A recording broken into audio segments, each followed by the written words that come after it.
ধৰ্ষণ কৰি ছাত্ৰীক হত্যা কৰাক কেন্দ্ৰ কৰি ধুবুৰী মেডিকেল কলেজত ছাত্ৰ একতা সভাৰ মৌন প্ৰতিবাদ। চুবুৰী ৰাজ্য পশ্চিমবংগৰ কলকাতা আৰজিকৰ মেডিকেল কলেজৰ এগৰাকী ছাত্ৰীক অতি নৃশংসিতভাৱে প্ৰথমে ধৰ্ষণ তাৰপিছত হত্যা কৰা ঘটনাই সমগ্ৰ দেশজুৰি প্ৰতিক্ৰিয়াৰ সৃষ্টি হৈছে। অভিযুক্তক গ্ৰেপ্তাৰ আৰু ছাত্ৰীগৰাকীৰ ন্যায়ৰ দাবীত দেশজুৰি ছাত্ৰ সমাজৰ প্ৰতিবাদ চলি থকাৰ সমান্তৰালভাৱে ধুবুৰী মেডিকেল কলেজত ছাত্ৰ একতা সভাই মৌন প্ৰতিবাদ কৰা পৰিলক্ষিত হয়।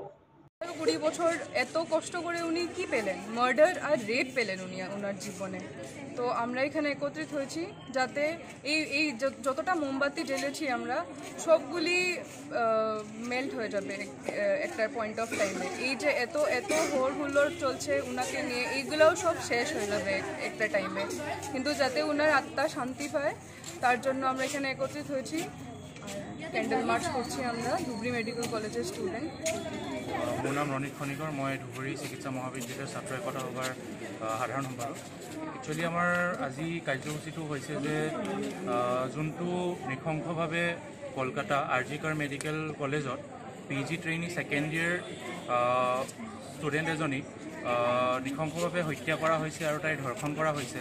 সেইবাবে আমি আজি এই কাৰ্যসূচীটো কৰিছোঁ। একচুৱেলি আপোনালোকে দেখিবলৈ পাইছে যে আজিকালি নিউজত বহুকে নিউজ আহিব ধৰিছে যে ইয়াত কিবা হৈছে, ডক্টৰ এগেইনষ্টত তাত কিবা হৈছে, ইয়াত কিবা হৈছে, কিন্তু আজিলৈকে মানে গভৰ্ণমেণ্টৰ পৰা একো ষ্ট্ৰিক্ট একশ্যন লোৱা আমি দেখা পোৱা নাই ডক্টৰ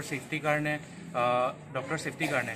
আজি আপুনি এই যোনটো ঘটনাটো হ'ল কলকাতাত যোনটো হৈছে, তাই যোনখন চিকিৎসা মহাবিদ্যালয় য'ত তাই কাম কৰি আছে, তাত যদি এই কামটো হৈছে তেন্তে বাহিৰত আমি কেনেকৈ সুৰক্ষিত ফিল কৰিম, সেইটো মেইন প্ৰব্লেম।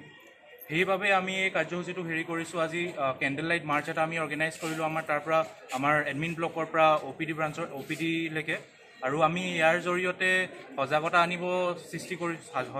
আনিবলৈ চেষ্টা কৰিছোঁ যে মানে মানুহবিলাকে বুজিবলৈ ট্ৰাই কৰক ডক্টৰে কেনেকৈ কাম কৰি আছে, আমাক কিমান সুৰক্ষাৰ জৰুৰত হৈ আছে।